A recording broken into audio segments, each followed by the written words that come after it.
Justice Dogar کے فیصلے کے خلاف جو ایڈوکیٹ جہانگیر جدون ہیں جو ماضی میں پی ایم ایل این کی جانب سے ایڈوکیٹ جنرل اسلام آباد تھے، وہ آئے آج انہوں نے رجسٹرار آفس کو ایک درخواست دی اور انہوں نے بھی ایمان مزاری کی طرح کہا کہ کل کی عدالتی کارروائی کا ریکارڈ محفوظ کیا جائے اور وہ انہیں فراہم بھی کیا جائے، اور ساتھ انہوں نے یہ اعلان کیا کہ یہ مس کنڈکٹ ہے اور میں ذاتی حیثیت میں سپریم جوڈیشل کونسل سے رجوع کروں گا۔ جہانگیر جدون صاحب موجودہ نظام کے لگائے گئے چیف جسٹس کے خلاف، ماضی کے نہیں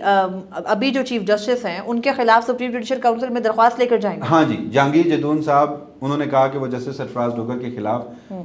درخواست لے کے جائیں گے۔ انہوں نے کہا کہ جسٹس سرفراز ڈوگر سنگین مس کنڈکٹ کے مرتکب ہوئے، اوکے، انہوں نے وہاں پر گفتگو بھی کی۔ اچھا ایک ہم پہلے ڈسکس کر لیتے ہیں آگے بڑھنے سے، آج تحریری حکم نامہ آیا، اس تحریری حکم نامے کو میں سمجھتی ہوں کہ وہ چیف جسٹس نے اپنے خلاف دیا ہے۔ اس کی وجہ یہ ہے کہ وہ حکم نامے کے اندر لکھتے ہیں، بار بار لکھتے ہیں، ان کی لینگویج ریپیٹیشن ہے حکم نامے کے اندر، ایسے لگتا ہے جیسے ججز کے فیصلے ہوتے ہیں نا، ان میں ریپیٹیشن اس طرح ہوتی نہیں ہے۔ 2 صفحات کا فیصلہ ہے، اس 2 صفحات کے فیصلے میں وہ بار بار لکھتے ہیں کہ چونکہ جو میٹر ان ہینڈ ہے، ہمارے ابھی سامنے جو معاملہ ہے، وہ ایک جج صاحب یعنی جسٹس طارق محمود جہانگیری کے کمپیٹنس کا ہے، ان کی اہلیت کا ہے، وہ ایکیڈیمکس پر ان کے بات ہو رہی ہے، یہ بات ہو رہی ہے کہ کیا وہ قانونی طور پر اہلیت رکھتے ہیں جج کی کرسی پر بیٹھنے کی یا نہیں رکھتے۔ تو معاملے کی گریوٹی کو، معاملے کی سینسٹیوٹی کو دیکھتے ہوئے ہم جو ہے وہ سپریم جوڈیشل کونسل کے فیصلے تک، کیونکہ جج صاحب کے اوپر الزامات بہت سنگین ہیں کہ وہ جج رہنے کے قابل نہیں ہے، تو وہ اس لیے ابھی وہ معاملات جو ہے وہ سپریم جوڈیشل کونسل میں تب تک جج صاحب کو عدالتی امور سر انجام دینے سے روک رہے ہیں۔ تو یہ ایگزیکٹلی جو فارمولہ ہے نا، ایگزیکٹ فارمولہ وہ جسٹس سرفراز ڈوگر پر خود بھی لاگو ہوتا ہے۔ کیوں؟ کیونکہ وہ ان کا اپنا معاملہ بھی اب سپریم جوڈیشل کونسل میں، اگر تو آپ نے آج عدالتی حکم سے نظیر قائم کرنی ہے کہ اگر کسی جج کے خلاف کیس پینڈنگ ہے سپریم جوڈیشل کونسل میں اور اس کو کام سے روک دیا جائے، تو پھر سپریم کورٹ کے سارے جج، پھر وہ سندھ ہائی کورٹ کے کئی ججز، لاہور ہائی کورٹ کے کئی ججز، آپ خود اور متعدد ججز جو ہے نا، جسٹس اعظم خان جو آپ کے بڑے ساتھ کل بیٹھے تھے، ان کے خلاف بھی سپریم جوڈیشل کونسل میں ریفرنس ہے، بھائی وہ ڈیپوٹیشن جج تھے، آپ نے آگے سے بنا دیا، تو ان تمام کے کو جو ہے نا کام سے روک دے، کیونکہ ان سب کا معاملات اب سپریم جوڈیشل کونسل میں جب تک وہاں طے نہیں ہو جاتے، غالباً 100 سے زیادہ درخواستیں وسیم سپریم جوڈیشل کونسل میں، یا پھر ایسا کر لیا جائے کہ سپریم جوڈیشل کونسل میں جن تمام لوگ ججز کے خلاف درخواستیں ہیں ان سب سے جوڈیشل پاورز واپس لے لی جائیں، یا یہ اصول طے کر لیا جائے کہ the moment supreme judicial council میں کوئی درخواست دائر ہوتی ہے اس کی جوڈیشل پاورز اپ ہیلڈ ہو جاتی ہیں۔ آپ ایک ایسی نظیر قائم کرنے جا رہے ہیں کہ جو پھر اس ملک کی کسی بھی عدالت اور کسی جج کے پاس بھی کوئی اختیار نہیں رہے گا۔ لیکن ہم یہ بات کر رہے ہیں بھلے وقتوں کی، لیکن یہاں ڈوگر راج کا زمانہ ہے، تو آپ کو جسٹس ڈوگر کی ہی چیف جسٹسی کے دور میں جینا پڑے گا۔ کب تک ہیں یہ انتظار کرنا پڑے گا۔ اس سارے معاملے کے بعد ایک اور ڈیولپمنٹ وہ یہ ہوئی اسلام آباد ہائی کورٹ کی حد تک ہی کہ جیسے میں نے آپ کو بتایا کہ ہلچل تو تھی، تو دیکھا یہ جا رہا تھا کہ بار کونسلز کیا کریں گی۔ اسلام آباد بار کونسلز نے آج کچھ اعلانات کیے ہیں، کچھ سخت تقاریر کی ہیں، وہ کیا کہانی ہے؟ سخت تقاریر جو ہے وہ اسلام آباد کی 2 بارز ہیں، آپ بالکل نہیں سمجھیے کہ یہ اسلام آباد ہائی کورٹ بار ہے واجد گیلانی والی، وہ ٹوٹلی سولڈ آؤٹ ہیں، ان کو چیمبرز اور پلاٹس مل گئے ہیں۔ اور گزشتہ روز جو متی اللہ جان صاحب نے ایک وہ مناظرہ کرایا نا اگلے جو سپریم کورٹ بار کے کینڈیڈیٹس ہیں ان کا، تو اس سے پتہ چل گیا سارا دودھ کا دودھ پانی کا پانی کے ہو کیا رہا ہے۔ تو بہرحال اب جو یہ معاملہ آج نکلا اس میں ہے کیا کہ اسلام آباد کی جو بارز ہیں، اسلام آباد بار کاؤنسل اور اسلام آباد ڈسٹرکٹ بار، انہوں نے اپنی جو ان کی